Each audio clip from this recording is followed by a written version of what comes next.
ఈ ఈ మెసేజ్‌లో ఈ ప్రవీణ్ అన్నయ్య ఒక మాట చెప్తాడండి. ఒక మంచి సమాచారం ఇస్తాడు ఈ మెసేజ్‌లో.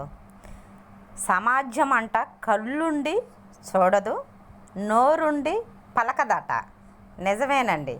సత్యం మాట్లాడటానికి నోరుండి కూడా పలకరు, మూగోళ్ళైపోతారంట. కన్నులుండి కూడా చూసిన సత్యం గురించి మాట్లాడరు, గుడ్డోళ్ళైపోతారట. అంటే ఇప్పుడు సమాజం అలాగున నడుస్తుంది. విభజించి విడగొట్టి ఒకళ్ళ మధ్య ఒకళ్ళు కులాల సిచ్చు అనేది పెట్టి విభజించి పాలించుటయే ఇప్పుడు జరుగుతున్న భూమి మీద జరుగుతున్న పరిపాలన. ఈ మెసేజ్ ఏనండి కొద్దిగా కళ్ళన్న తెరుచుకుంటారు. అందుకేగా ఆయన అడ్డం లేకుండా చేశారు. ఆ మెసేజ్లో అంత జ్ఞానము కలిగిన మాటలు ఉన్నాయండి.